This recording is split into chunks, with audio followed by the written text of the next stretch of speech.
Welcome to the Bible for Us. My name is Justin Reed, and I'm a professor of Hebrew Bible or Old Testament at Louisville Seminary. This is the fourth video in a series on Ezra and Nehemiah.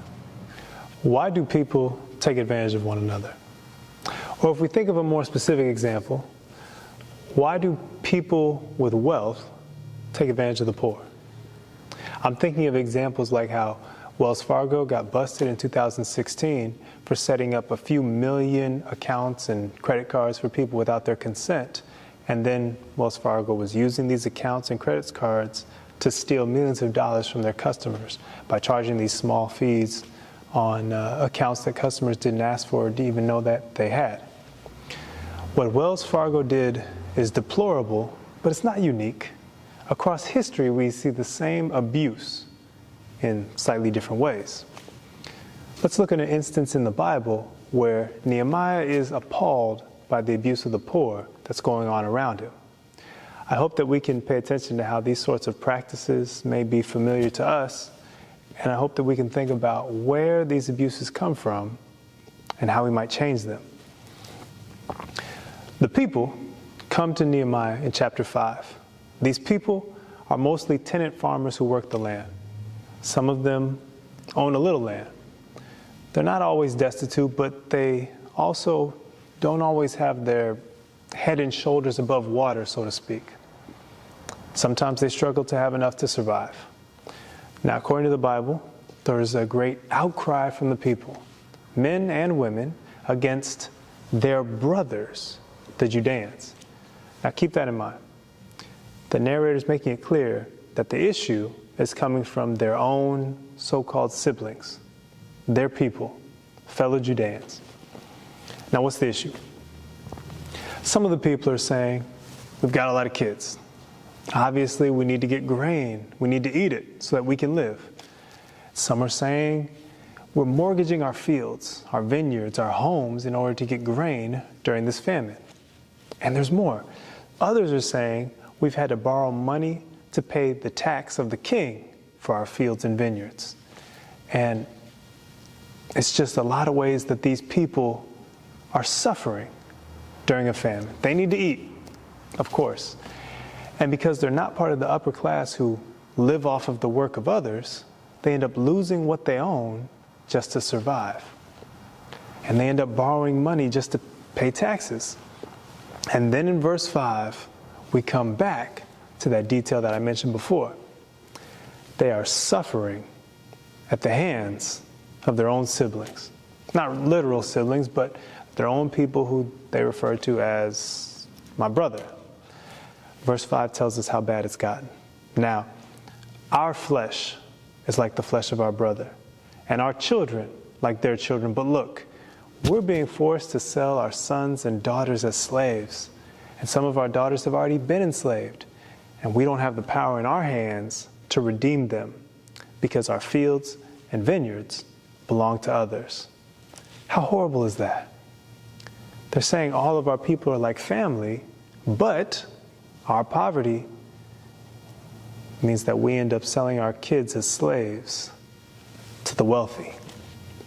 Nehemiah, being the decent human being that he is, becomes enraged. He gathers all the officials, upper-class people like himself, and he chews them out. They sit there dumbfounded as he points out their hypocrisy.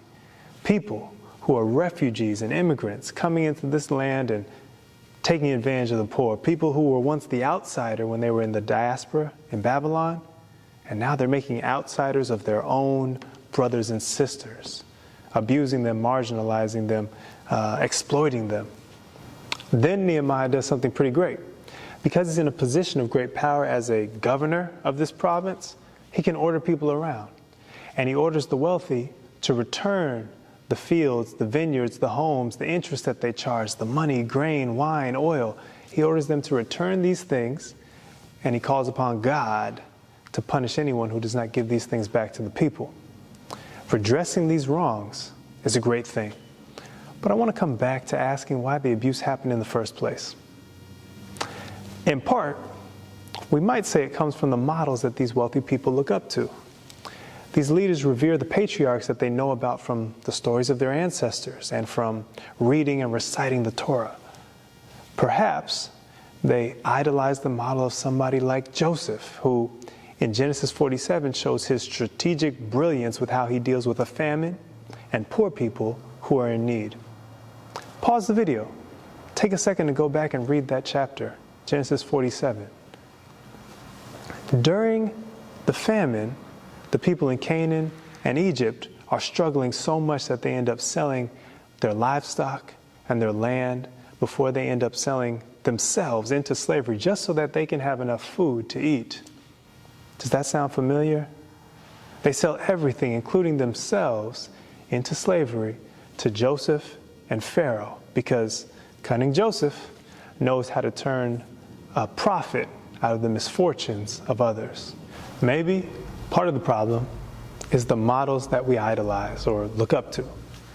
Maybe these wealthy people would have done better by idolizing principles of care and concern or a different value system like the one Nehemiah tries to instill in them, rather than examples of success measured by wealth. As we keep reading Nehemiah 5, we see Nehemiah modeling this different example of what it means to be a good leader. He abstains from taking a heavy tax the way that governors before him had done, and he hosts these huge banquets without taking food from the poor people who need it. He wants these leaders to see a different way of being great. But there's also a step further that I want us to take beyond what Nehemiah models. Although Nehemiah does bring relief to the poor, this is bound to be temporary because Nehemiah does not change the root causes of exploitation.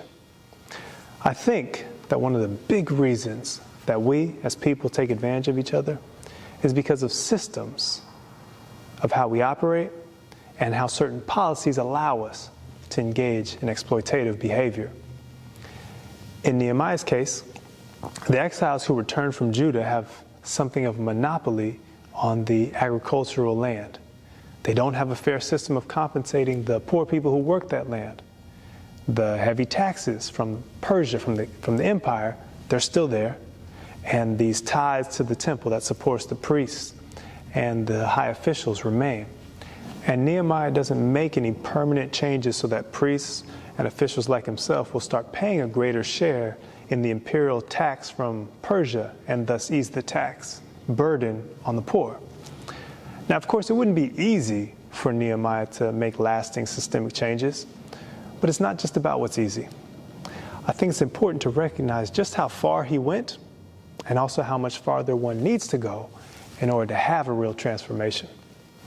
Now, as we turn to our own context, perhaps we can think about the burdens that our own people are facing. In what ways do you see issues like those in this biblical text? What are some of the toxic models that we need to address in our own culture that might be glamorizing exploitative practices? What are some of the models for change that are helpful? And, most importantly, what are some of the deep systemic changes in our ways of living and the policies around us that we need to address in order to have lasting transformation for the better?